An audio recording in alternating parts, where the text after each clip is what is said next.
time. Our title today, as you can see, is what should be the priorities for mental health in schools.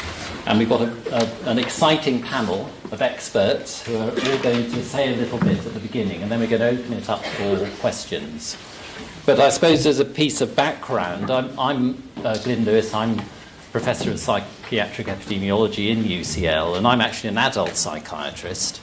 But of course, if you're interested, as I am, in depression and psychosis and eating disorders and other things that are important to us adult psychiatrists, you really have to go back to adolescence to understand the causes of them. And perhaps about 3/4, some people estimate, of adult disorders actually start in adolescence. And there's this big increase in the incidence of those disorders during the teenage years. And of course, that then raises the question, well, what can we do back then to try to perhaps prevent mental illness, even at least treat the problems that emerge, try to reduce any disability at that crucial period of life, or even change the culture in schools to make them mentally more healthy. So I suppose that's the background really today, and I'm going to go in turn and ask the members of the panel to introduce themselves and to say a little bit about their own interests and their own perspectives. So I will, and I should have also added that I apologise if there was a confusion whether we were starting at 6 and 6:30. So I think some people might have got a message that it started at 6, so I apologise for those people that we're starting late, but many of us thought it started at 6:30, so I hope there aren't too many people who will trickle in later. So there'll be a chance for questions later on, but first of all I'd like to turn to Mary George, who's a student at Oxford at the moment, and she's going to talk about her own experiences of mental health problems, particularly in school. Mary. Hi, I'm Mary. I'm in my final year of a history degree, and so I've been volunteering with Time to Change since September 2016. So that's all about kind of using my lived experience to sort of raise awareness about mental health and sort of tackle stigma.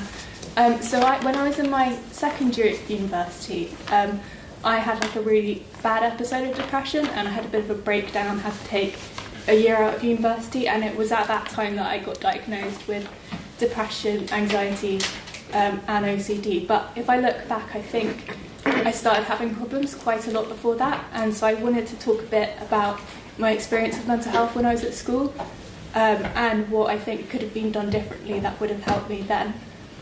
So I think, looking back, I probably had my first episode of depression when I started sixth form. I became very withdrawn. I didn't really have much of a social life. I was exhausted all the time. I would sort of like ruminate about how pointless my life was. But at the time it kind of went under the radar. I think part of that was I was sort of what some people call high functioning. So I was still handing in all my work on time. I was getting good grades. On the outside, it didn't really look like anything was wrong. And I'd always been quite an introvert anyway, so the fact that I was really withdrawn didn't really raise much of an alarm. I also didn't realise I had depression. I thought what I was experiencing was normal. I'd heard of depression, but I thought that I couldn't possibly have it because I wasn't self-harming and I wasn't having thoughts of suicide. And I thought that other people have it worse. So if I kind of asked for help, I sort of thought I'd be wasting people's time. And I think, looking back, I really wish... so I finished secondary school in 2014, so things might have changed, but I really wish that mental health had been a part of the curriculum, because I remember in PSHE we'd be taught about like drugs, alcohol, smoking, all of that good stuff, but it's kind of bizarre that 1 in 4 of us will have a mental health problem, but it just wasn't in the curriculum at all. And I think if I'd known what signs to look out for, and if someone had told me that if you were feeling miserable for more than a few weeks, like you might have depression and it's okay to ask for help and you're not wasting anyone's time, then I think I would have reached out a lot sooner, and I wonder if maybe I wouldn't have had that breakdown after all. I think also we need to change the way we think about mental health. So when I was younger, when I said mental health, what I meant was mental health problems. I sort of viewed it in like a negative way. So I didn't realise that actually everyone has mental health just like we all have physical health. I thought mental health just meant that you're unwell. I think if I'd been given the tools when I was younger to kind of take care of my mental health, if I'd known about the importance of self-care, I think that would have made a massive difference. So after I came back to university, I did have a bit of a relapse, but ultimately things have been good, and I think that's because of the support that I've received, particularly from my personal tutors. When I had a relapse after coming back, I felt like a complete failure, and I thought I wasn't even sure if I'd make it to the end of the term. And I had one tutor who just said, look, you're not a failure, you're unwell, and he was really flexible. He gave me like extensions on my essays, and he didn't judge me, and that made such a difference. So I think if I could say one thing today, it's that I think teachers and educators shouldn't underestimate the impact, the positive impact they can have on a student, because the support I've received has really enabled me to like not only be happy but also like succeed academically and see kind of mental health problems as something that can be worked around rather than something that you have to be judged for. So yeah, that's me. Thank you very much.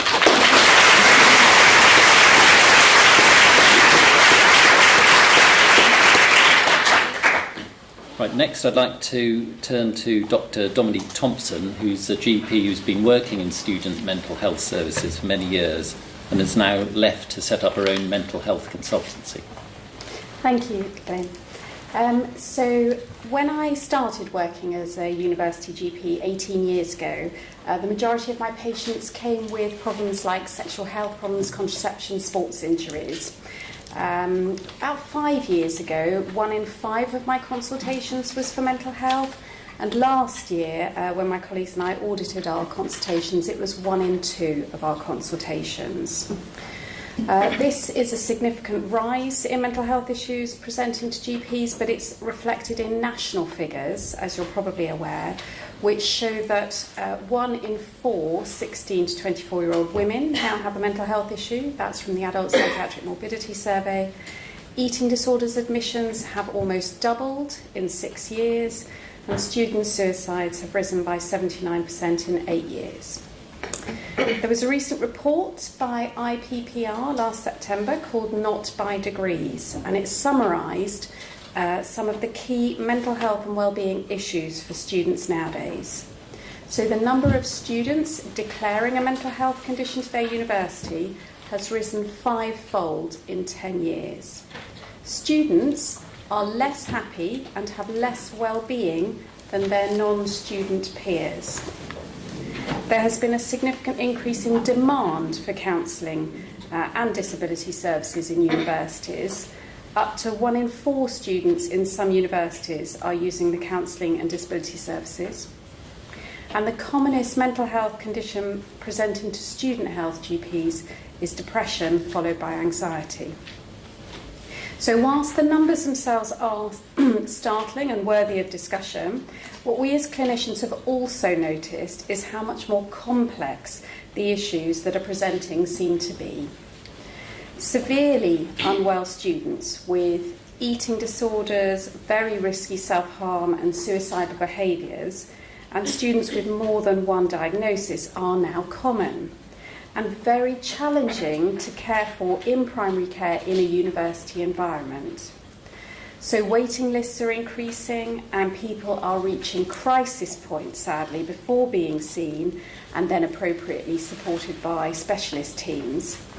The systems in both the NHS and in the university support services is under pressure like never before.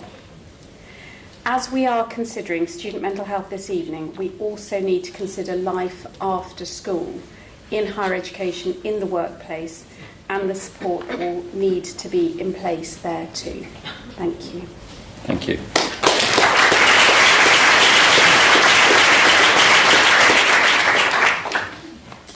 Next, I'd like to introduce Lucinda Powell, who's a former psychology teacher whose experience of supporting students with mental health and now works in schools to create whole school mental health and wellbeing policies.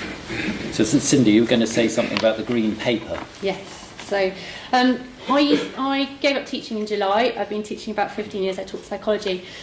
I'm really sad. I love teaching. I love working with young people, and I'm really passionate about psychology. But to be honest, I couldn't do it anymore. I worked part-time, so I worked 3 days a week, and on my weekends, my evenings, my days off, I was planning and I was marking, and that was to the detriment of my 3 children.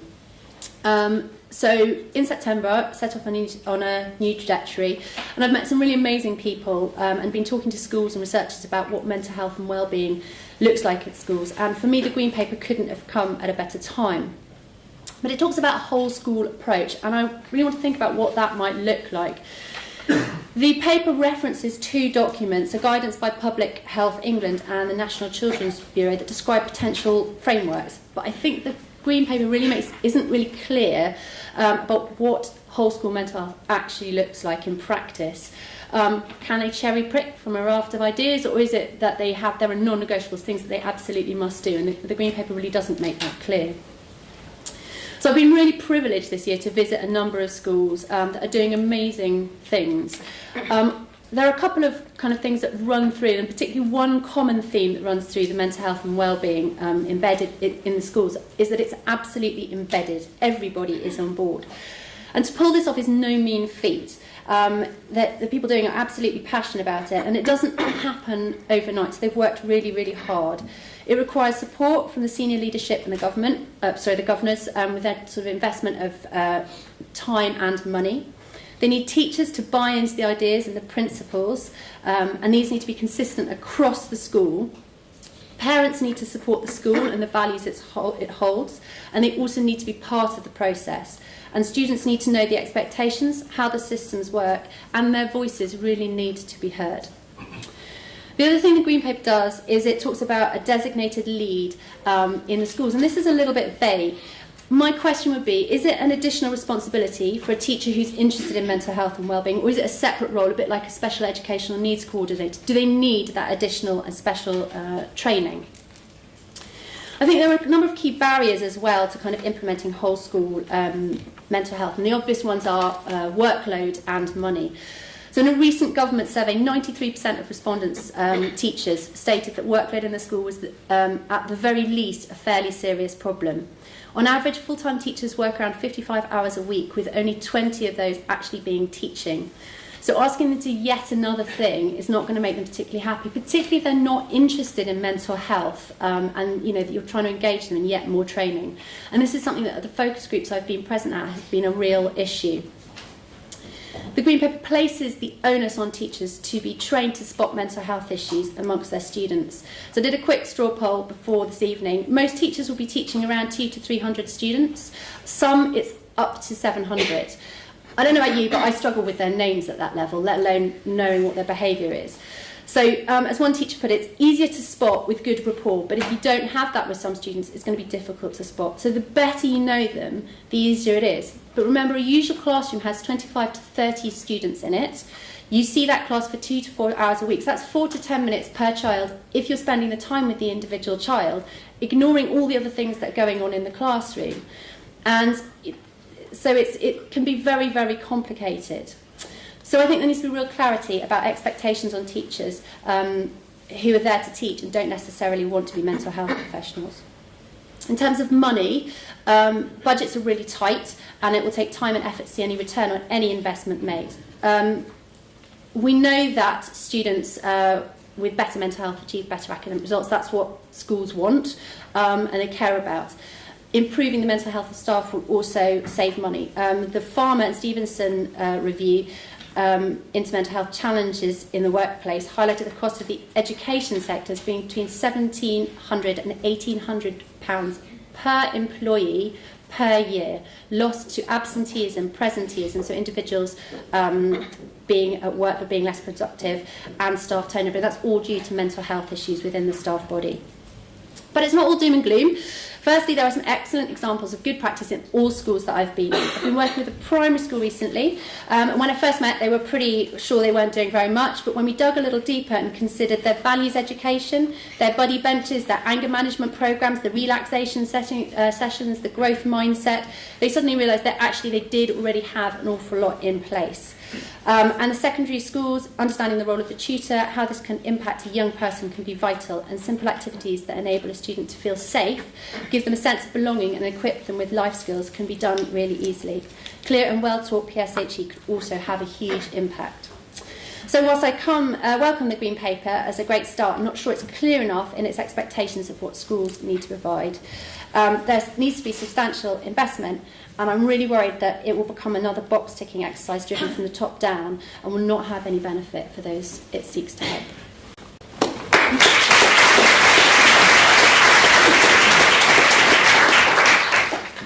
Dr. Jemma Knowles is a postdoctoral researcher at King's College London, and she coordinates a new cohort study of adolescent mental health, the REACH study. So I'm going to ask Jemma to talk about her experiences doing that study. Cool. All right, thanks very much. I'm going to start with a bit of a disclaimer. I'm actually not supposed to be here, my boss is, and he's the expert, not me, so I'm sorry that you are stuck with me. So I don't have a background in mental health or psychology or psychiatry. I actually started out in sports science, but I do have a fair amount of experience of conducting large-scale research in schools, and I do spend a lot of my time, as does the rest of our team, in schools in London at the moment, talking to young people and teachers and head teachers on a daily basis. So as Glyn was saying, the project that we're doing is called REACH, and I'm just going to basically introduce REACH and what we're trying to do with the project, and then talk about our experiences so far, and I've been asked to talk about the practical challenges of doing large-scale research on mental health in schools. So just as a brief intro, REACH it's a cohort study, and the aim of the study is basically to understand more about the development of and the risk and protective factors for mental health problems in young people. And the particular focus of the project is on protective factors. So we're interested in finding out more about factors that could offset the impact of kind of adversity or negative adverse experiences. The project is fairly early on. So unfortunately, I'm not going to be able to talk too much about data. But the way that we're doing REACH is we're working with 12 schools, working very close with these schools in South London, and about 4,500 adolescents starting in years 7, 8 and 9 at baseline are completing questionnaires for us and providing information on their mental health and putative risk and protective factors. We've also interviewed in depth about 600 of these students, and we're now following these students over a 3-year period. So we've assessed them at baseline, and then we're following them up 1 year and 2 years later. Like I said, a bit early on for me to talk about findings because we're still doing the analyses and finishing our baseline collection at the moment, but I will talk a little bit about the challenges and the experience that we've had so far. And I kind of want to flip the question a little bit, and rather than talk about the challenges that we have faced, I think it's important to talk about almost the lack of challenges that we've had in doing this project. Don't get me wrong, it's a busy project. We're trying to do a large amount of data collection in a small amount of time, with a relatively small team, and they're all shooting daggers at me over here right now because I'm suggesting that it's all just plain sailing. But actually, if I think about when I first read the proposal for REACH and was kind of read about what we were trying to do, I was a bit like, oh my God, how are we going to get all these schools on board and keep them engaged, and how are we going to get these teenagers to talk to us about really personal, sensitive issues and topics? To be honest, I was completely wrong. They're not the challenges that we faced. I don't want to skirt around the question, so I will pick out just a couple of practical challenges that we've faced that are quite relevant. The first big challenge that we've had is that people in schools are so busy. They've got so much to do, they're juggling so many things, their workload, as we've heard already, is crazy. And so in doing our research, we really have to streamline everything that we're doing and make it as minimally burdensome as possible for the schools. And in many respects, we've made what we're doing run kind of independently within the schools, which has worked really well. And we've done that with kind of the input of teachers and how best to do that. The second challenge really is and this is, we're in inner city London, so perhaps not representative of everywhere, but there's a very, very high staff turnover rate in the schools that we're working in. And so obviously we work hard to establish the relationships with people at the schools and to make the study happen. But then we have at times had to kind of re-establish relationships as those people move on to other schools. So they're the two key challenges that I talk about. But actually overall, we found it really quite easy to engage schools and to keep schools on board with the project. I think there are a couple of reasons for this. The primary reason, though, is that schools and teachers, perhaps more so than most of us, recognise the scale of the problem and the scale of the work that needs to be done to make a difference. And indeed, this is supported by the prelim analyses that we've done on our data that suggest high rates of problems, mental health problems in these inner city schools. But like I said, overall, we've found it really quite easy to engage schools, and I think that's really important because it reflects where we're at the moment in terms of schools really wanting to do something and needing a change, and being keen to support what we're doing. And from our experience, I'd say that our schools are pretty much on the whole doing as much as they possibly can, and they're really trying hard, but have very limited resources to be able to do the things that they need to do.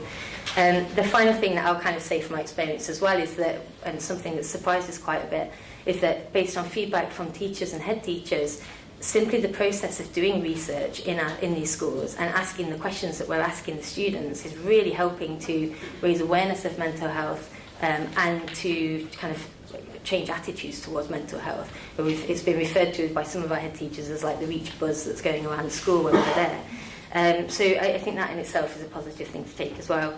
So I think to sum up, based on our experience, all of this, the fact that schools are very keen to support research on mental health, that problems are extensive, that schools are trying hard but have very limited resources and training to do so, and that doing the research just that simple process improves attitudes and increases awareness, points overall to the extent of need and the fact that schools do want to do something about it but just don't have the resources to do so.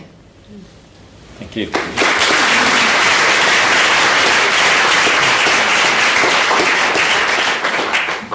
So Dr. Jane Godsland is the founding editor of the Lancet Child and Adolescent Health Journal, and she's also a passionate advocate for adolescent health, youth engagement and evidence-based research. So I'm going to ask Jane about the evidence for interventions in the schools. Thank you, Glyn. Well, I'm glad to be here this evening, but a bit like Jemma, I need to give a disclaimer that I'm not an expert in mental health. This isn't my background. But as the editor of a clinical research journal, I'm here to really try and stress the importance of creating an evidence base for any mental health provision that we're trying to introduce to schools. In my wider work in the child and adolescent health field, I've seen lots of school-based interventions, and I'm very aware of their appeal. They're obviously cheap, they approach, they're able to gather information from a lot of children at one time, and there have been some really great examples, and there have been great progress recently in attempts to curb the rising obesity rates in the UK through school-based interventions. So I think there's a lot to be positive about, and I think it's very exciting to think about some of the potential that there is for looking to our children's mental health through this process. But talking about the Green Paper, as Lucinda did, that was a bit disappointing, I think. There were certainly some issues there that bothered me. Some of the proposals were oversimplistic, and I definitely think some of the aspects of that were a bit premature. I think what I'm really here to say is that we need to be basing any interventions on the evidence. I want to be sure, we've talked about the workload on teachers and on school staff, and I want to be sure that the extra work we're asking them to do and the interventions we're expecting them to do are really going to translate into long-term clinical benefits for the students. And at the moment, I'm not completely sure that we can say that is the case. Just very briefly, an example of that, looking at the differences between some of the universal approaches and the tailored approach, and I know Suzanne's going to talk about this, so I won't labour the point, but there is evidence that a universal approach can help in terms of reducing bullying, perhaps, or reducing stigma and raising awareness of mental health in schools. But there isn't evidence that these universal approaches are going to prevent depression in adolescents or anxiety. However, conversely to that, there is good evidence that a targeted approach centred on at-risk individuals and delivered by mental health professionals, that can actually mitigate some of the risk of developing anxiety or depression. So there's good and bad news in that, but the point is that we need to look at what the evidence is telling us, and it's telling us what is worth doing and what isn't worth doing. So, going on from that, what's the next question? Well, what if there is no evidence? Well, that's a problem, and it's a real problem that we face. Again, in the Green Paper, there is huge advocacy now for introducing mental health first aid. And I know there's a plan for, I think it's every school in the UK, is it? Every secondary school to have somebody who is trained in mental health first aid. That's probably a good idea. I'm sure it's going to be beneficial, but is there any evidence that that is going to affect our pupils' mental health in the long term, or even really in the short term? I don't think there is. So we need to be really aware of what we're rolling out. The government is investing lots of money in that. And there's the WISE study that's going on at the moment. That's going to report in 2019. So brilliant, they're collecting the data. But that's going to happen in 2019, and it's right now that the government is enforcing this and rolling out the money for it. So let's just take a minute to think about if we're doing the right things. The other thing I just wanted to mention is, what about the gaps in the research? What is it that we don't know that we need to know? And mental health is enormously broad, and there are so many variables within this discussion that we're having today. And at the granular level, each school is going to have different sets of priorities and criteria that it needs to address, and it's going to be different to the school that's 20 miles away. So how do we prioritise what we need to find out in order to make sure we're going to make the most effective change? And then the final thing I want to speak to is kind of from my adolescent health perspective. I want to make sure we don't have these discussions without talking about engaging the young people that we are trying to influence here. So in my work in the global adolescent health field, I am constantly blown away by young people, by their knowledge, by their innovation, and by their passion for what they want to see happen. I think it's absolutely vital that we engage young people in any research that we're doing into their well-being. We need to ask them what they need help with. We need to ask them how we can best help them, because they're definitely going to have an answer for those questions. And the beauty of engaging young people in the research that you do is that actually you're much more likely to engage them then in any intervention that you're trying to implement. So it's really, really key. I think there was a Department of Education report last year that actually said that I think it was a quarter of all schools cited pupil disengagement as a reason for not having a mental health plan in place. And I mean, that is a huge problem, so we need to tackle that. So, just to reiterate that I'm really keen to make sure that we think about the evidence base for any interventions that we're going ahead with. We need to find out what evidence there is for how we can prevent mental ill health in our young people. We need to find out how we can best help those that are most at risk. We need to work out how best to engage with the young people and with the teachers and with their parents. And I think we need to work out how we do all of that in a scalable and sustainable way. Thank you very much.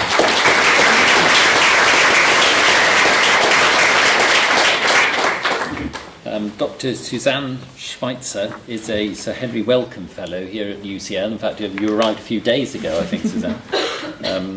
And I'm going to ask Suzanne about the evidence, and particularly this issue about sort of universal and versus targeted interventions in schools. Yeah, I think that is an excellent point and an excellent question, and I've basically got two answers to it. A very short one and a complex, long-winded one, and I'm going to give you both. So the simple short one is targeted or universal. I think neither at this stage. We don't have the evidence base. And if we go rolling out interventions without an evidence base, we can be ineffective in treating mental health problems at best and do harm at worst. And I think that's very dangerous, which brings me to my more complex answer. And I think the complex answer is we need to be getting a whole lot better at finding out what works for whom. And that is going to be complex because mental health conditions are inherently complex.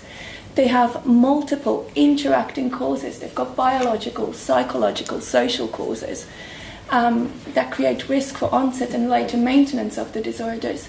And so around the world, like my work, that of many, many other labs, is looking at what should the targets be of these interventions. Can we find better targets than we have up to date? To prevent mental health problems from occurring in the first place. And these targets, they need to be tractable, so we need to be able to change them in the first place. But also we want them to have as many downstream effects as possible. We want them to affect as many areas of life as possible. And so, for example, in a project that I'm involved with now here, that I've just started at UCL, is we're looking at the possibility of changing people's ability to regulate their affective experiences, to regulate their emotions.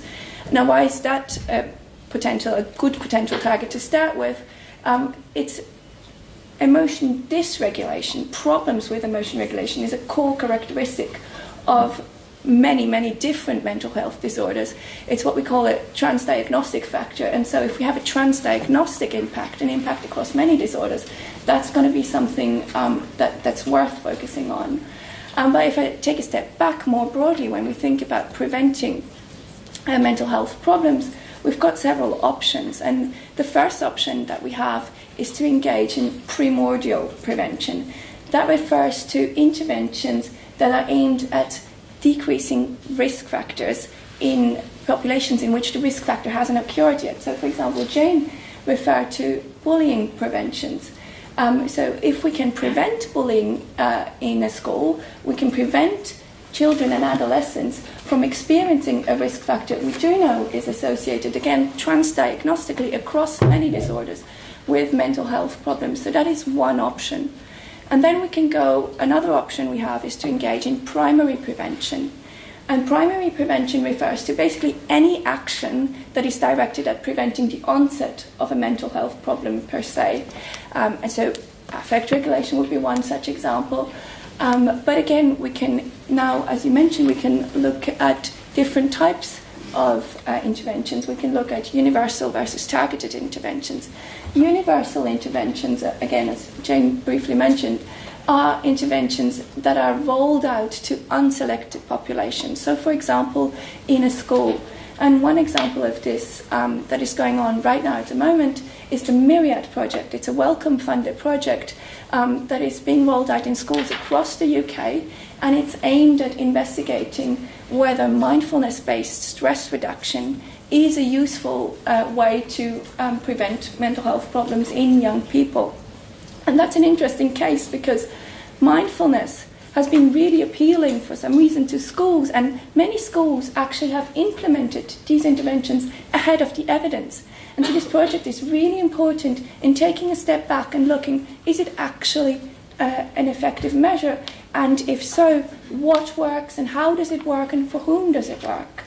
But these kind of trials, they take a lot of money. The Wellcome is investing £7 million, and it takes a lot of consecrated effort from schools, from teachers, from students who participate, and from several universities participating in this project, for example. Targeted interventions, on the other hand, are aimed at people with a specific risk towards developing a mental health problem. So, for example, again, if we're thinking about young people, we know that children who have a parent with either depression or anxiety are at greatly increased risk of developing those common mental health problems themselves. And so we can aim our interventions at these specific populations. And for example, in depression, we know that targeted interventions tend to work slightly better than universal ones. However, that being said, if we think about the context of schools, targeted interventions might come at the cost of potential stigmatization. So these are things that are worth considering. And also, when we look at the evidence, we look at summary evidence through meta-analysis is an approach we use, that we summarize evidence across different studies. And they are only as good as the evidence you put into the analysis. So if we say those interventions are generally not very effective or very effective, whatever the outcome may be, it's only as good as the evidence that we've looked at, that we've summarized. And so I think the point really is that we need a whole lot more evidence and better evidence to make those decisions. And even if the effects are small and variable across the groups, I think it is, as you said, not all doom and gloom. I think there are a few very hopeful developments that may really make quite drastic changes in the way we provide for mental health problems in young people. And one of them is what we call precision medicine. And so it's using machine learning approaches to try and find out, based on all this existing evidence that we have and the new incoming evidence, and looking at what will work best for whom. And so you can imagine a future where young people around the world could log into a website, answer a series of questions, and then get tailored advice about their specific mental health needs, that might be directing them to information about mental health or self-guided self-help program, but it could also be directing them towards their local mental health provision. And the second development, which I think is really promising and important, is events like this, is what you've mentioned from the REACH study, opening up a dialogue, opening up a space where mental health problems can be talked about, but also mental health as the same as physical health. That mental health is something we all have. We introduce the vocabulary, we introduce the space to having these discussions, and that's something that does make me hopeful. Thank you very much.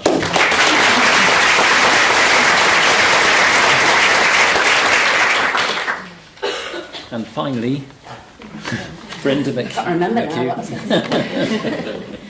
Brenda McGee, who worked as a teacher initially, but then had a long career as a psychotherapist in child and adolescent mental health services.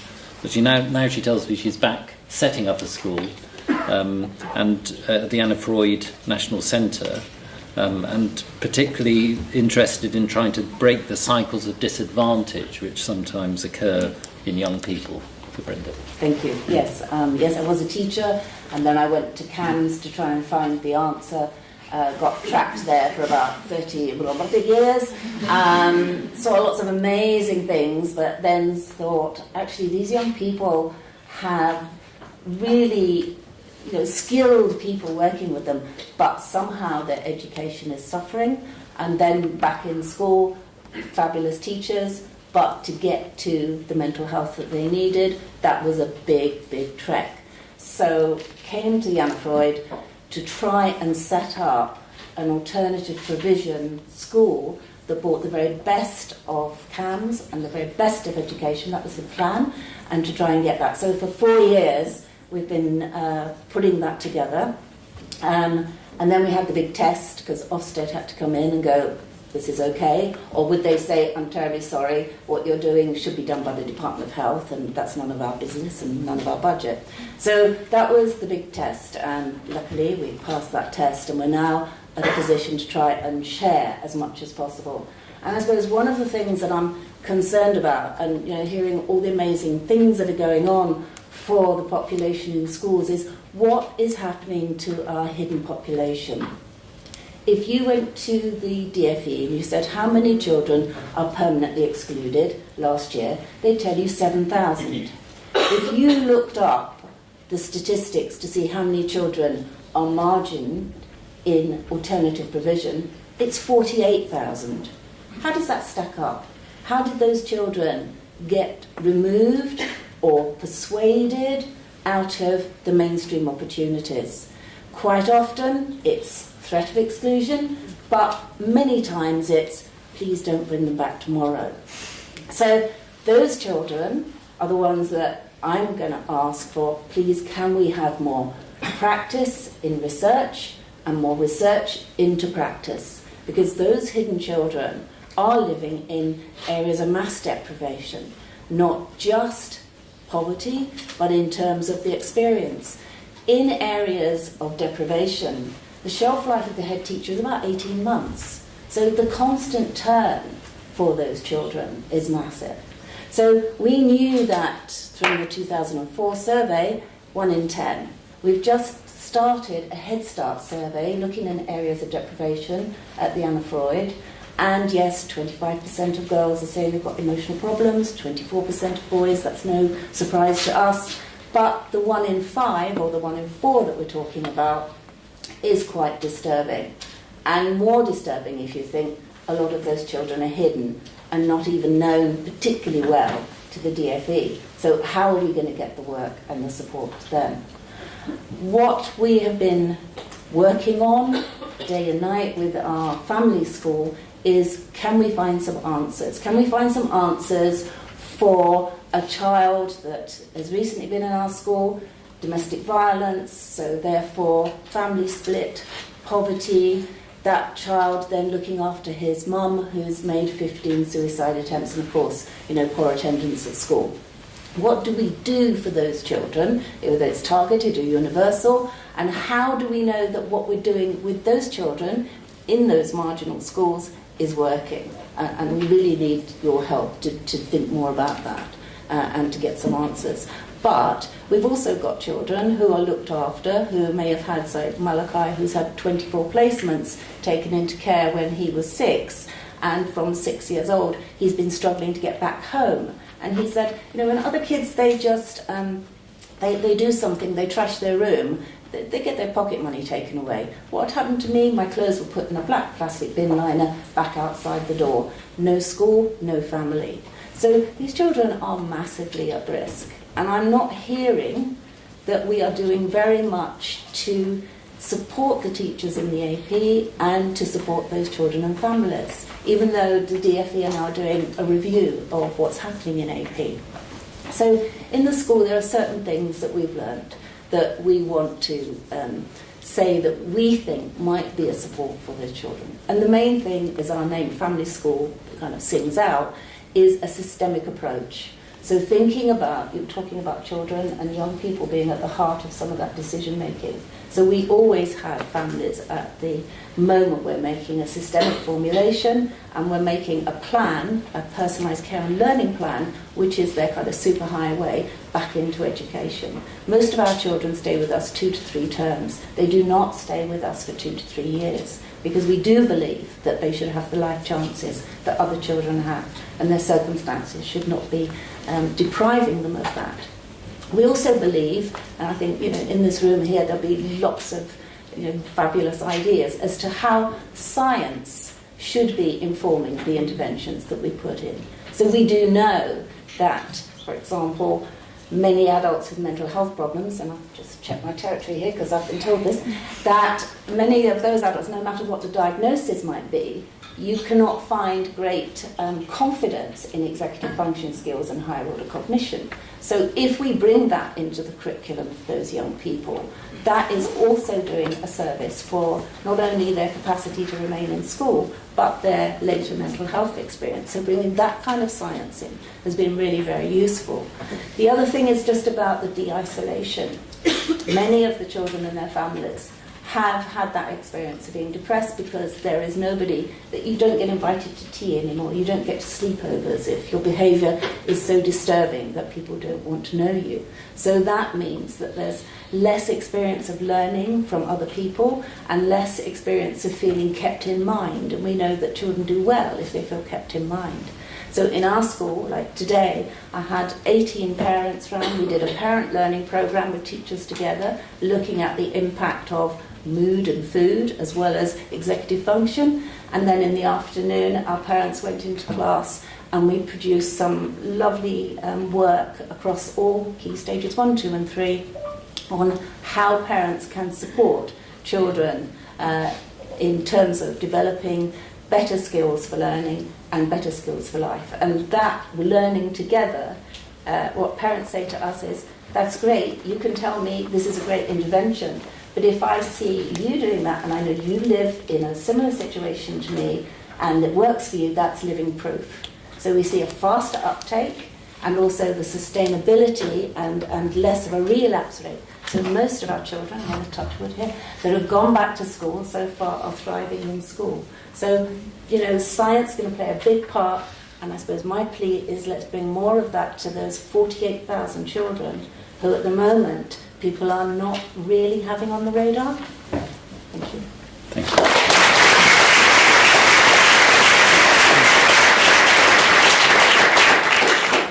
Well, thanks to all our panel members, and now's the chance for you to ask questions and to start the discussion going.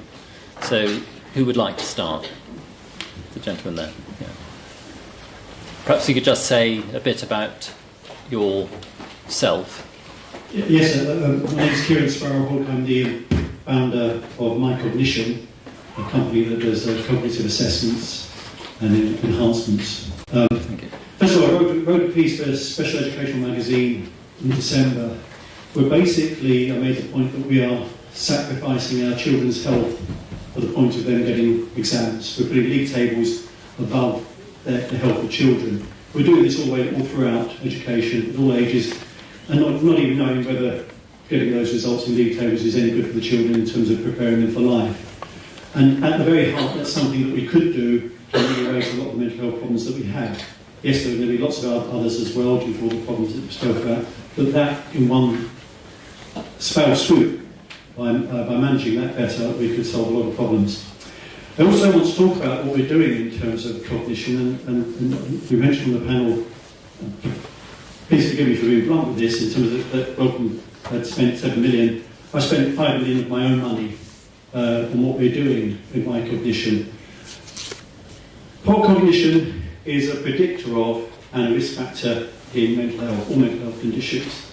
And we've got to the stage where you can do an assessment in 15 minutes on one of these, on any sort of device, and for the same cost that it would take to do one child with an examiner, with a specialist fund, than we do an entire school.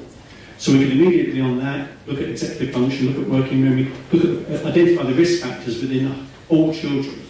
At the same time, we developed interventions by which we can train the cognitive health of those children. And this not only has benefits in terms of improving their health, we also see benefits in their academic profile through this.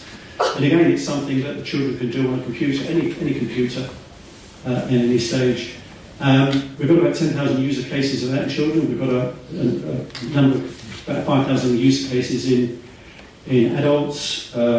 We've particularly done 3 clinical trials in adults, but a range of other real-world studies. We've looked at PTSD in children. The nearest we've done is coming to do a clinical trial there. And it's something that we're having trouble getting traction with, getting out there, getting it used.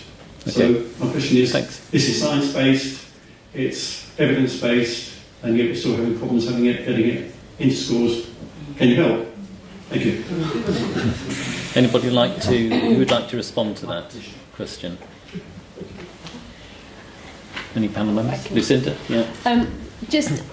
If you're trying to get to schools, I think one of the problems for schools is that we've talked quite a lot, actually, we mentioned, is the idea of workload, and teachers are really struggling with just, as you were saying, all they're interested in is getting the results, because if they don't get the results, they don't get the Ofsted, they get, funding gets changed. It's very difficult to even kind of get their eyes off the kind of goal of your 5 A star to C GCSE. And for many schools, actually seeing kind of beyond that is really difficult. There's also a budget thing, so I don't know how much it costs, but that's going to be a massive issue at the moment. And the staff mental health, there's lots of money going into cover. We talked about the kind of farmer reports, so that's an issue. Sorry, I should have said that the same mechanism is available for staff. It's also available for the children to take home to their parents. We've done whole families with this before, like with troubled families in Cageborough. Thank you. So it's something that you can do at school and at home. It's very cost effective. Thanks very much. Any other questions from the audience? Yeah, that lady there. Yeah. Hi, picking up on what Kieran said, my name is Madeline Holt. I'm from a new alliance called More Than a School. I've got a question, but I just also wanted to tell people about it. We've got the Association of Educational Psychologists and the Association of Child Psychotherapists on board, also parents groups and teaching unions. And we are really keen for more experts in mental health to join us, and particularly we'd love to hear from students either who want to tell their story. We've got a campaign starting in 3 weeks' time which is going to build up to SATs, but we're also focusing on the government's plan to introduce baseline testing, as they call it, of 4-year-olds in literacy and maths within the first weeks of their reception year. And my question is, do you think there's an argument for having a kind of mental health risk assessment built into education policy? Because we're concerned that the testing of 4-year-olds will have an impact on their mental health. If anyone wants to get in touch with me, come and find me afterwards, or the email for our campaign is morethanaschoolcampaign@gmail.com. Thank you. So there's a bit of research that needs to be done, that exams make mental health worse, if you like. So anyone want to respond to that? Any sympathy for the idea that exams are bad for your mental health? Dominique? Yeah. I'm not sure if it's exactly answering the question, but I know that the studies, the national study that looks every year at young people's suicide, so it's the National Confidential Inquiry, has shown for the first time this year that suicides in students peak in March, April and September. which are traditionally exam months. I don't know that there's a link, but that's what the study suggested in its report. So obviously, clearly, more evidence is required, and perhaps more needs to be looked at. But for us working in universities in the past and currently, I think what that just tells us is we probably need to do more at those times of year to make sure that support is available, that maybe additional resources are provided, and that people are aware of that. Any other comments? No, it just reminded me of just talking to some of our parents today that say that right from early days, their experience was that there's been failure and repeated failure, and the impact of that on their capacity to feel that they can engage with services, because everybody loses trust after a while, not just trust in yourself, but absolute mistrust develops, and then that's really difficult for us to support families to engage, and young people, when it gets to that point, many of our young people who come to our schools, they've got a long history, right, from early days, and saying, I decided I just can't trust anybody, the only person I trust is myself. And at that point, then you've got shut off, and we need to help, and maybe thinking about that constant testing and a message of you failed is something that's a concern. Mary, I think you've got your finals coming up in a few weeks' time. Yes. Are they stressful? Yes. She's doing her revision under the table. I think, finals are stressful. I think, fortunately for me, having had quite severe anxieties, I'm actually quite good at dealing with stress now. I think when I was at school, the problem for me was that my identity kind of came quite wrapped up with academic success. So when I then later on had a breakdown and had to take a year out of university, I just felt like I had completely failed, and it just massively affected my self-esteem. I think exams, in and of themselves, don't cause mental health problems. I think what's problematic is there's so much pressure, and there's this idea that if you don't get the right grades, and your life is over. I think putting exams into perspective and not putting so much pressure on children would definitely help. Yeah, okay. Thank you. Right, a few more questions. There was the lady on the right, but I'm Sally Morgan. I'm currently a nursing fellow, but a clinical psychologist and ex-teacher by background. I've probably asked about 20 questions. You've all been so thought-provoking, so I think I'll get the ambitious and go for a meta question. I noticed a lot of disconnects when you were all talking. There's sort of a disconnect between policy and resources as opposed to what we know actually works. There's a bit of a disconnect between what we're providing and what the young people actually want. And there's a bit of a disconnect between where expertise sits and where it's needed. So I'm just wondering, if the panel had their wish, how would they address those disconnects, and what would they be their priority? Okay, so a meta question. Anyone want to grapple with that one? Or what about the policy and resources?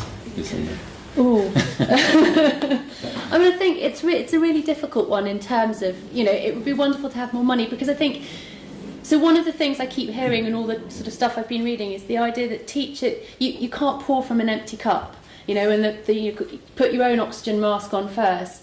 So we've got to deal with mental health of teachers if they're going to be able to deal with the mental health of their students.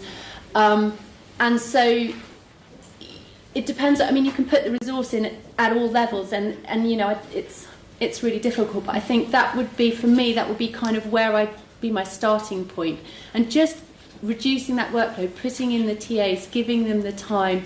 If you could have just a few more people in school, and really a few more people, the impact would be massive, and ultimately I think there would be savings, and it would sort of pay back. But it's just having the guts to make that decision in the first place, and I think schools really struggle with that. So I guess that's probably where I'd start. It's an interesting question. It's just made me sit and think, if I had my magic wand, I'd like, you can have a writer in residence, or I'd like a researcher in residence. Because I think the disconnect for me is that somebody somewhere with a policy, or forgive me, because there may be, this isn't true, but it feels that it might be, that they have an idea that, I don't know, attachment is the thing that needs to be researched, and then there's a research, something put together, and then we're asked to take part in the research, and then the answers go somewhere else, and then eventually we might get something back. And I think that to have a researcher in residence in a school like mine, where we are constantly together looking at, where are the sticking points for these children? What are the what is it that's going to take to kind of dialogue through this problem? And what can science and thinking and constructing small pieces of evaluation do to help us move along so that we're not waiting for the answer to come down? Because the children I talked about earlier, their life is now. And I need something now. And I don't want teachers leaving now. And to have a friend who can have that meta position and help us think about thinking, because sometimes we lose it in school because we get kind of pulled into the tunnel vision of the next task along. So, yeah, that's my magic. I think... Sorry.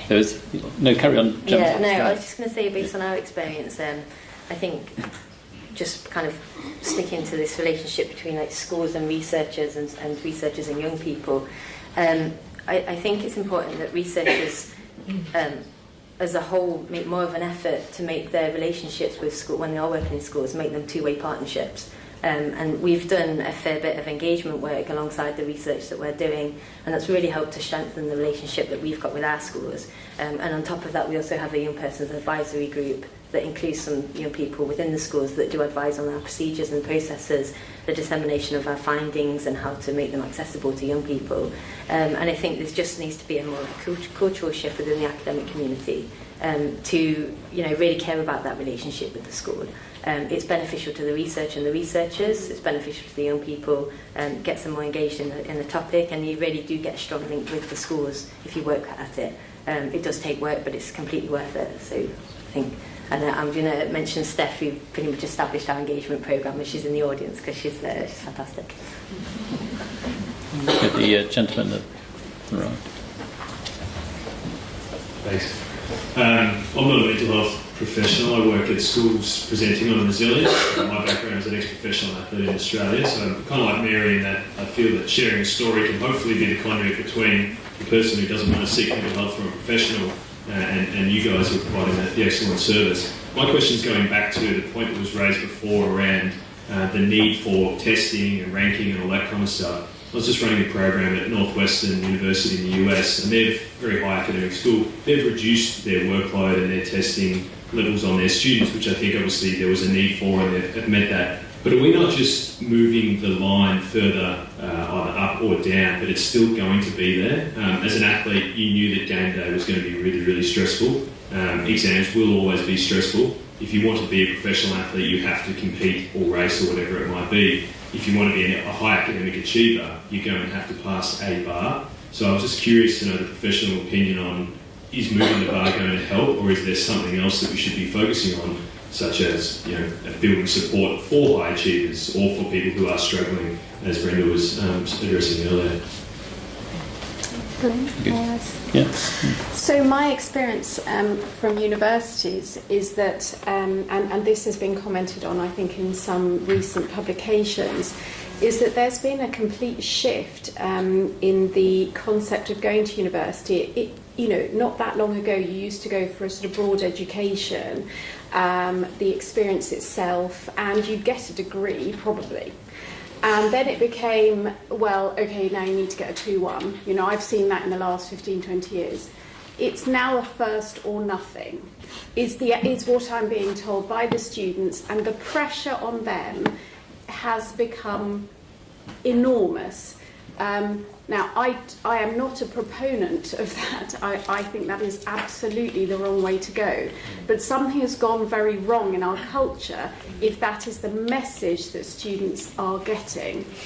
There's also, coming back to the disconnect idea, which the last lady asked about, people are going through school with very specific targets, maybe every 2 weeks. It's very focused.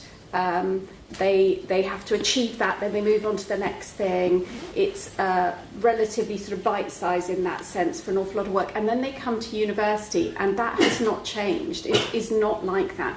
And so there's a big disconnect in studying at university and studying at school, which is something that we perhaps do need to think about. And one of the things that I feel quite strongly is that we need to better prepare people for what comes after school, whether that's workplace or university life. That transition is going to be huge. And I've heard about recruiters are now putting to one side the degree and actually trying to take the pressure off and looking more holistically at the people who are applying.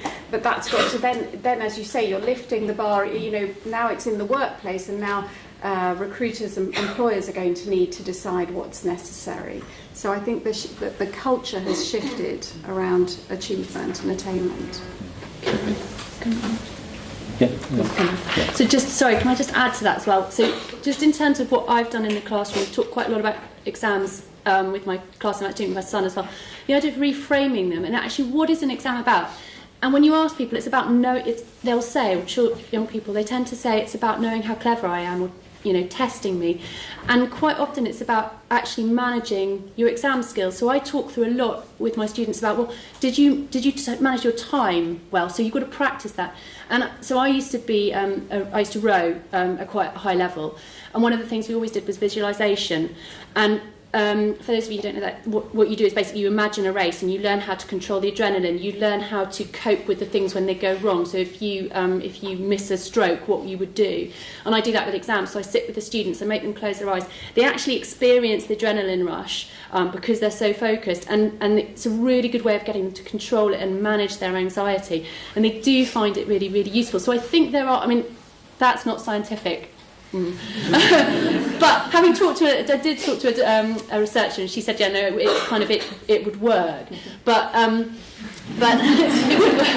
But it's about it's what I've done in my classroom. But I think you're right. It's about reframing and just changing what we think about exams, and it's not just about testing how clever you are, but giving students skills to manage their anxiety and their worries with exams.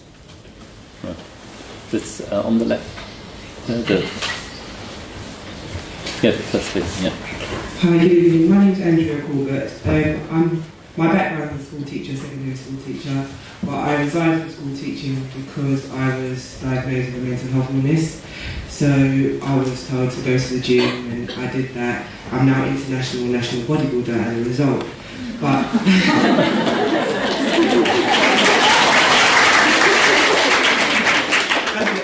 that is just the context of what I'm with my story. So I'm now started my own organisation whereby I work with, at the moment, looks after children from a local council, and I'm their fitness mentor. So there's a lot of research about how fitness can help with adults and their mental health, but there's not as much as for young people and their mental health. But my view is that if it works for adults, I don't see why it can't work for young people. So my thing is, I would just like to know how I could go about making that, doing more research, doing what I'm doing become something we could research into. Because I feel like we do fitness and we also work on. That's my time to be quiet now. Your time's up. So I can talk loud. So we also work on not just their fitness, but positive work, so goal setting, making them smart, so just working within the year. So what are your goals for the year? And a lot of the young people I work with don't have that opportunity because they're in care and they're moved from pillar to post and don't have that one person to talk to. And when their referrals come through to me, like I've got quite a few this week, and a lot of them are saying they don't want to go to camps because of the stigma related to camps. Everyone knows why they're going there, but when they're working with me, I'm their personal trainer for that, so that's an exclusive opportunity that they have. But it's at the same time, although I'm not professionally qualified as a counsellor, but my background in teaching. I'm actually doing the youth mental health first aid instructor course, so that I'm really educating myself around the youth and mental health. But I'd just like to know what more can be done in terms of fitness and mental health. Okay. Yeah, okay. Yes, so I found that as I've been learning to manage my depression, like exercise has been huge for me. I find if I'm feeling really down, I go for a run. Weirdly, it helps, and this is really strange to me because I'm one of those people who I've always hated exercise. I never thought I would be sitting in this room telling people how great going for a run is. I literally did everything to avoid sports when I was at school. So I think I really do believe that it's not like a solution in itself. You do also need medication therapy, but it can definitely help. But I think the issue when you're at school is, I think particularly for girls, it's around body image, and like I think it's something like about 50% of teenage girls like avoid sport because of issues around body image and embarrassment. And when I think about why I avoided sport when I was younger, it wasn't because, I mean, obviously I didn't like being out of breath, it wasn't comfortable, but the main reason I didn't want to do running is that I didn't want to see other people to see me running. So I think integrating in like PE lessons some stuff about like body positivity, like I found for me the I don't know if you know about the This Girl Can campaign, but just kind of awareness that you don't have to look perfect when you're exercising, it's normal to sweat. I think just sort of kind of integrating that positive body image stuff into sports education could make sports more accessible to people as a way of managing their mental health. And that's what I do, because the only thing with the curriculum is because they teach so much to the curriculum, it's hard to incorporate the useful issues that we need to incorporate. So I do all that around This Girl Can and the Be Real campaign for body image. Okay. What about the research? Jane, do you want to? Yeah, I was just going to say that I think it's fantastic that you're doing this, first of all, and I think it's part of the broader aspect of child health, that we really can't be saying we're going to improve children's mental health if we're not going to improve their physical health. They aren't two separate things. You know, there's got to be a holistic approach, and I'd love to see more of that. And obviously, schools are even better placed to do this more holistic intervention than they are one or the other. They go really hand in hand. In terms of expanding on the research, I think networking is the real, it's the only, unless you're going to get a huge welcome grant to do your research, you're really looking at networking and finding other people who have access to the same demographic of children that you're working with, and where you can plan a kind of wider cohort, and you need to be committed to measuring the outcomes and defining what those outcomes are going to be, so that at the end of the 6-month pilot project or whatever, you can say, we did make a difference, look, here is the evidence, and then from that point you've got a much stronger base to move on. It's fantastic, and I think that more research could be done, as you suggest, in this. We, some time ago when I was in Cairns, was looking at how to help young boys who had a query diagnosis of ADHD, but they said, I don't want to take the drug, or that's not for me. And so we went and looked at what was happening in sport, particularly for young academy players in football clubs. How do they train on attention skills, situational awareness, etc.? So we brought all that together into something we're calling Smart Gym, and we've been running that out in a very mild way into 5 local schools in Westminster. But just in terms of what you research, first of all, we were researching the wrong thing because we were doing SDQs and that was getting us nowhere. But when we heard from the teachers what was happening was that there was lower level disruption, better engagement with the teachers, that friendships were better, gives a bit of a clue as to what we should be researching. But I would say we need more folk like yourself who would be interested in integrating mental health and action for a specific purpose. I think that it's got to have a goal that's everybody in the school understands and that the young people feel that they can achieve. Okay. Right, thank you. Okay, there we are.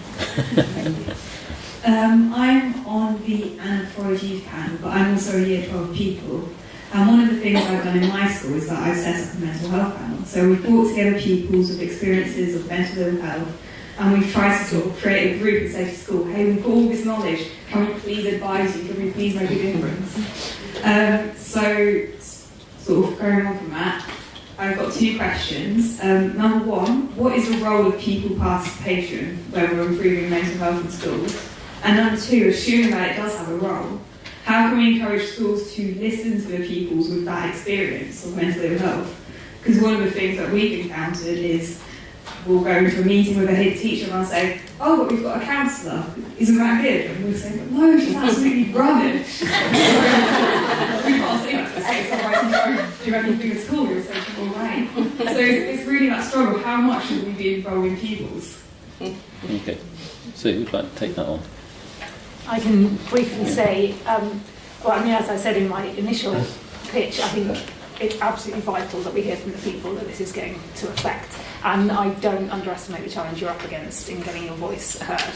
I can't give you any advice on how to get your head teacher to listen to you, I'm afraid. But, I mean, you may have seen there's actually a huge adolescent movement now that we're seeing globally. And I think people are starting to realise that this period of adolescence, which is, in definition expanding, but particularly the 16 to 25-year-olds, they really have voices that need to be heard. And the benefit of listening to the young people is that the way they frame and approach problems is so different to the way people from the older generation do. And it's difficult to be in their situation when you're being ignored by the people in charge. And I think having a youth panel on the Anna Freud is fantastic, because that's the first step. How you translate that to your individual school, having a mental health panel is brilliant as well. But I think you need to be able to put forward tangible things that your headmaster or headmistress would be able to act upon. And I think having the backing of your peers is so important. Adolescence is a period when peer-to-peer relationships are almost the driving factor above all else. Become independent from your family to an extent, and therefore we need to really capitalise on what we can do in peer-to-peer mentoring and peer-to-peer relationships within the provision, and it would reduce the stigma of mental health problems as well, if actually rather than being sent to CAMS or a counsellor, you can be referred to a peer mentor who can help you with that. So I think, I'm afraid I can't tell you how to change things as they are, but I think it's great that you're trying, and we want to get many, many more people involved in youth work. Can I add to that? So one thing you could try is finding a sympathetic teacher, so somebody who would be able to kind of back you up and then help you to produce the plan and the ideas that's tangible to present to your head teacher. Can I also recommend a book called Blueprint for a Revolution? I can't even begin to pronounce the guy's name, Serge Popovic. Just look at it, it's about rice pudding and Lego men. It's the most brilliant, it's a brilliant book, but it's all about how to do exactly that. How do you have an idea and how do you change society and within your school? So that might be a kind of, I read it the other day and it's brilliant, but that's exactly what you're trying to do. But it is tough when you're fighting the system. So you're now advocating revolution. Yeah. But I think you've already started the revolution, is the point. You've opened up the dialogue again. You put it on the map in your school, even if they're not doing useful things with it. You are talking about it. You set up that panel that is normalising for others who might not be as brave as you and as outspoken as you. Others who experience symptoms of varying degrees. It doesn't matter. But hearing about someone else, hearing about it being talked about full stop has a normalising effect, knowing that yes, it's normal to have those experiences. Others do too. We see that just giving someone a questionnaire with a bunch of questions that describe specific symptoms and then filling in that questionnaire, just filling it in, noticing, well, these questions are put down on this questionnaire because someone at some point has also felt this way. And so it's okay for me to tick yes, and it's okay maybe then for me to, they might come and talk to you, they might not, but just realising that they're not on their own, normalising the experience of mental health problems, I think is very much the beginning of the revolution, and I think it's fantastic. Yeah. Add something to what you're saying about finding a sympathetic teacher. Another route you might take is that every school has a governing body, and every governing body has a subsection called Achievement and Welfare. So if you were to write to or ask to meet the Achievement and Welfare Subcommittee, and you could say, I would like to help the school reach, fantastic, blah, blah, blah, pupil progress, and the way to do it is to listen to what we are thinking as pupils as how to help our well-being. That would be another way, because at some point, what those people say matters, and what those people say to the chair of governors matters, that matters to what the head teacher thinks, and ultimately it happens that it matters to Ofsted. So you've got a little power route. Don't feel you don't have it, you do. And ask them if you can have a pupil representative on the governing body as well. Absolutely. No, more questions? I know there were lots of hands up a minute ago. There was a lady wearing grey jumper at the back who's been very patient.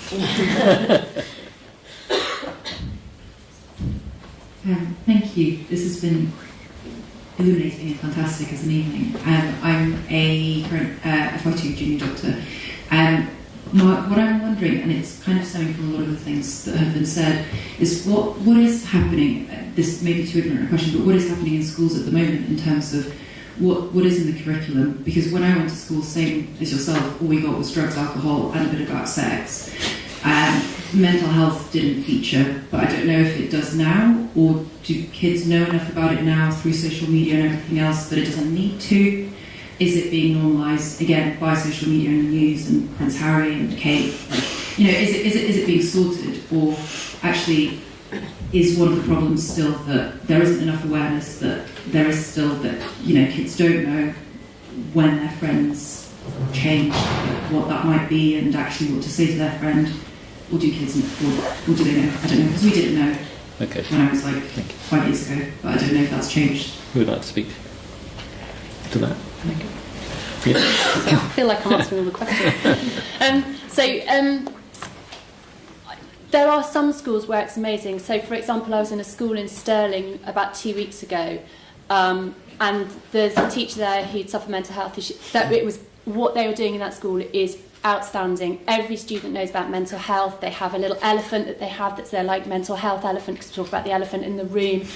It was unbelievable. And we went in to deliver a workshop to the Year 9 students. They already knew all the stats about mental health. They knew what mental health was. I kind of sat there going, okay, now we're going to play Buckaroo, and then they kind of knew what it was all about. So that was really good. There are other schools where it's so far off the radar that it's not even, you can't even bring the word up. So it's really, really variable. And it largely depends on the staff and whether there's a member of staff that can drag the rest of the school up, or there's a head teacher who's particularly engaged with it. So it's really, really variable at the moment, and some schools are doing amazing things. And there are lots and lots of charities and companies that are out there delivering workshops. So there's a lot of also sort of parachuted in things. So it worries me because it's about ticking boxes. So we've done mental health, we've had a charity, and they've done 1 hour. There's nothing sustainable. So there are a lot of schools will be doing that sort of thing, but it's a question of is it sustainable? Is it something that the kids are really gaining kind of long-term benefit from? I think in the green paper they do say that they're wanting to add this to their curriculum from now on across all schools, but again that's so vague. Add what and how and by who. So I think there's a plan for it. Well, there's talk of a plan for it, but there actually isn't anything definite as far as I know. No, I'm not. There's just some of the psychology GCSE, which is what I teach. Some of the psychology curriculums do actually have very specific mental health modules in it. So I was teaching growth mindset in one. I know that OCR, I think we were talking, it was time to change, that they've teamed up with that. And their kind of whole curriculum is based on mental health. So there are some things, but PSHE is something, again, that could be a really good area to kind of tackle this. And yet it's very ad hoc. It's not, some schools it's not really even taught. It's just really variable.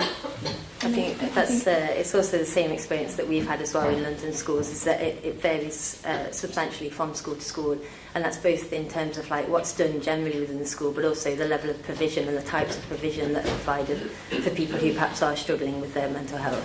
And this kind of backs up what you say as well. A lot of the engagement work that we've been doing has been centred around mental health awareness. through assemblies and workshops, and we've developed a module that's designed to be delivered during PSHE lessons that's all about mental health. And those things have been extremely popular in all of our schools. I suspect that, as you said, it kind of comes down to whether there's someone in the school who's really going to, kind of lead that. But also, it comes back to the fact that schools are just so busy. They can't take on these extra things, but if you offer them, they'll grab them, and run with it. And the things that we have put in place are things that are the PSHE module. We've developed it so that it's sustainable and it's designed to be delivered by the teachers themselves. And I think it's quite important that that's possible to do as well, because I think often teachers just lack the confidence to be able to, kind of go with these things. I think that PSHE has now got citizenship in there as well. So, we're prioritising citizenship over the mental health curriculum.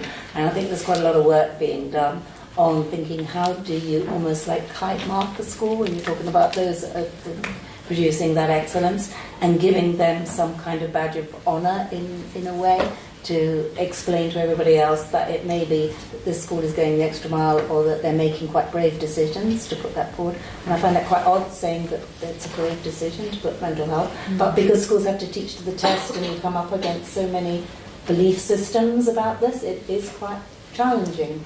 But I think there's something rumbling there. They're calling it kite marking, I'm not sure about that, but definitely something to reward the schools that are doing more of that. And just on the Anna Freud website, informed by many young people, we've got a Schools in Mind section where there's a ton of free stuff there for teachers. So go there, it's videos as well as curriculum set up. So it's all there to try and support this big step change for mental health in schools. Yeah. Mary, you had the most recent experience amongst panel members of school. So what was your experience of that, which you've said a little bit about already? Sorry, Mike. About the sort of PHSE and the education about mental health in schools. It's quite a long time ago now. So we kind of had some teaching about self-esteem, I think. But one of the things that happens at the university I'm at now is that the student union run these workshops about mental health, and it's just like common types of mental health problems, the symptoms to look out for, where you can go for help, what you should do if a friend opens up to you and says they're struggling or is behaving differently, and that seems to be really effective. So I think we could have something like that in schools. Yeah, okay. That would be. Okay. So any more questions? Lady at the back. Thank you. So I'm currently a head of year 9, 10 and 11 in an independent school in Surrey. And to reassure you, we do try, but obviously I'm privileged that we have a bit more money perhaps and don't have to stick to the curriculum. One thing I just wanted to add about the exam stress is that more and more I talk to pupils, it's really social media and the pressure of being perfect. And whether you come from a background privileged or not, they're all facing quite similar pressures. So I think as societal, someone mentioned, we really need to consider how we're trying to control what they access and try and put some more perspective on it. However, I do have a question. We're trialling a wellbeing programme, and I'm definitely not qualified, but at least trying. And we've brought in a few different CBT methods, and I've spoken to friends for doctors, and we're talking about emotions. And Suzanne, you mentioned the emotion, like how to regulate their emotions. You've also mentioned other resources. There are teachers that want to try. Are there any resources that you could recommend to us, without being experts, that we could at least try with, and even ways that we can try and make it more evidence-based, so we can actually prove that this is working and then get more funding and make it better? Yeah, well, as Jane already mentioned, to make things evidence-based, you really want to have assessments before you start a specific intervention or a specific approach that you're trialling, and look afterwards whether it's been effective. And ideally you start comparing them over longer time periods, comparing them over different year groups. In terms of what to do specifically, I mean, as I say, we don't have a specific best practice intervention work. There's no equivalent of a depression or anxiety vaccine at the moment. But there are, as you've clearly already discovered, there are many different types of programs and approaches, and I'd be happy to chat afterwards about specific ones. And some of them are directed at very different aspects, so at emotions or at social interactions, at interpersonal interactions, and the CBT ones that are more about cognitions and about thinking styles and so forth. So yeah, there's lots out there, but I think, as you say, you're in maybe a slightly more privileged situation. But the point before, I think, the variability in what schools can do. If in the green paper it isn't specific, it still leaves it open about whether PSHE should become part, like officially part, and has to be part of the curriculum. And I think it absolutely has to. I don't think we can have this variation. I think we need, just like we need information about sexual health, about safety in sexual health, we need the exact same amount of information about mental health, because that's not something that we standardly have at the moment. And I don't think there can be this variation. I think we have to implement this at a policy level. I think we have to at least have a basic understanding of what common mental health problems are, what common factors are that contribute to these problems. Just education, just what we call psychoeducation, education about mental health problems, I don't think that's optional. I don't think it can be optional. I think it has to be part of what we teach our children and our young people. Good, thank you. Any other questions? Andre? Thank you.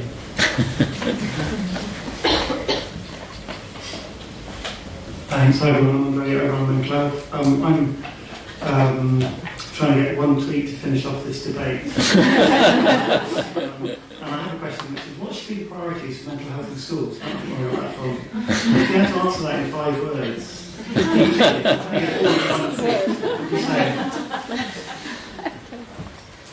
Okay, who's going to start? Gemma, you're first. Yeah, I'm first. I don't think I can do it in 5 words. I'm going to struggle a lot.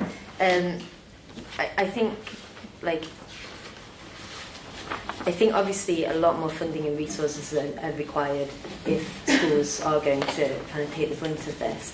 But I think also the question is, like, what more can we expect schools to do? They're already so busy, and there really needs to be a concerted effort to make resources and training available, and for that to be ring-fenced if we're going to make schools the kind of the front line. I'm going to kind of make my priority more like research related, given that that's what I've been talking about primarily. I think we could implement some more like routine data collection on mental health within schools that could be done relatively easily, and just collect information from young people about their mental health and about like certain risk factors. And we do this with like obesity. As I mentioned earlier, the successes that have in some respects been had with childhood obesity. The National Child Measurement Programme does routine screening of 1 million students, I think it is, every year, to monitor trends and stuff. I think if we were to do something more like that in school, it would raise awareness, like our research has, and change attitudes. But also I think you could empower schools by making that data available to them as well as researchers, so they can see what the level of need and the types of need are within their schools that could inform the provision that they provide. Okay, thank you. Okay, 5 words. I'm going to go with educate and support parents.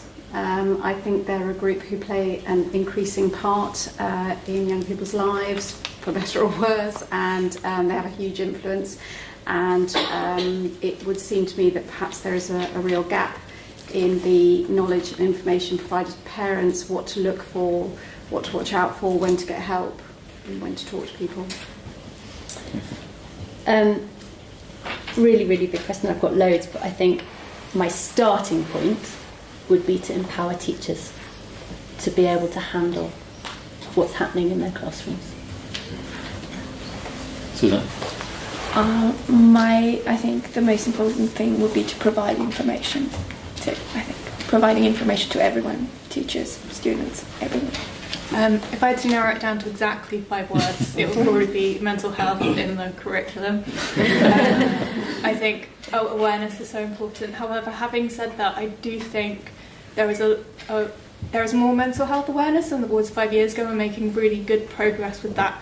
I think a problem is that a lot of people are speaking out and asking for help, and then often that help isn't there, or there's like a year-long waiting list, and I'm not really sure how much schools can realistically be expected to do that. But I think as well as having more awareness, there needs to be more funding for young people's mental health.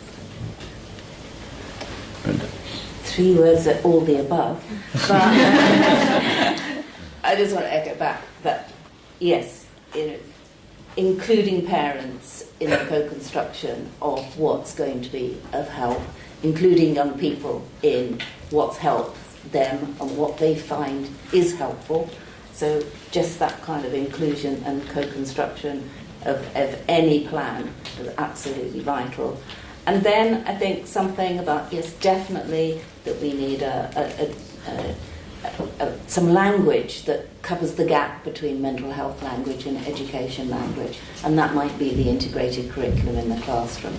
You know, the boy in the striped pyjamas story is equally good for teaching mentalisation skills as it is literacy skills, and maybe we can feel confident about something like that. And then the last thing that I started with, please don't forget those 48,000 children who are really stuck. Jane? And I think we make a plea for quality evidence so we can direct the finite financial and workforce resources in the right direction so that they can actually translate into benefits for the outcomes for children and adolescents with mental health loss. Right. Okay, you've got your tweet now on. Yeah, that's very good. Okay, well, we've got time for one more question, and I know there are lots and lots of people, so it's difficult to choose. Who's put up their hand, the most? Okay, what about this chap here, then, next to the microphone? Dan, if you dare ask me a tricky question. Well, that's quite interesting. So my name is Dan, and I'm a research assistant on the REACH project. And I graduated from university in 2016, and then for my master's in 2017. And so I had the quite unique position of being involved in widening participation, outreach work, and kind of student union campaigns and things to do with mental health very recently, and also therefore being kind of present at schools to see the culture change happen. And something that's been that's kind of really come out of particularly the engagement work that we've been doing as part of REACH recently, is the weight that schools attach to messages that they get from university, whether that's from the students themselves or whether that's the staff. There's sort of, in my experience, no doubt that they really do look up to universities in terms of the kind of cultures that they want to foster at their schools. And I was just wondering if the panel thinks that leading by example might be an avenue for universities to take to their, and that might then precipitate down to schools, whether that's through a cultural change or through examples of the kind of mental health provision that can be provided to students, and if so, what would they like to see? Okay, so cultural change in universities. Shall I kick off? Okay, well, I am pleased to say that there has been a shift nationally, and that last year Universities UK led some work called #StepChange, which is a whole university approach to mental health, so that Vice-Chancellors would hopefully be able to look at that as a framework of how to do it. It's sort of a guide of how to do it well at a university, making mental health a strategic priority is one of the number one things that it talks about. It talks about leadership culture. Now, you can't make people do that. You can only encourage strongly that they should consider having a whole university approach. That means staff and students, the whole university being considered. And I think that, that will set a good example, and I suspect something that might happen in the future more than it has in the past is in the same way as students have looked at academic achievement and rankings in the tables and sports facilities and other options year abroad, they will probably start to look at mental health and wellbeing support provided by universities, and that will push the universities because people will vote with their feet and therefore their fees. Thank you. Any other comments? One thing I'd say also is I think one resource that universities have that schools don't have is student unions. And so typically with a student union you'll have like 5 or 6 kind of former students who are employed full-time to, among other things, campaign for students' wellbeing. And I think a lot of student unions now are focusing very strongly on mental health, and I think that can be a powerful resource, not in only providing direct support through workshops and kind of support for students, but also working with the universities and like putting that pressure on the universities to like take mental health seriously. So I think with the student union at my university, they've been starting doing these mental health workshops, which are really a good model for kind of giving people a sort of grounding in what mental health is. And so I think universities can definitely be a good place to kind of try out new approaches. Okay. Thank you very much. So it's time to stop. So I'd like to thank all the panel members for giving such a stimulating talks and discussion. And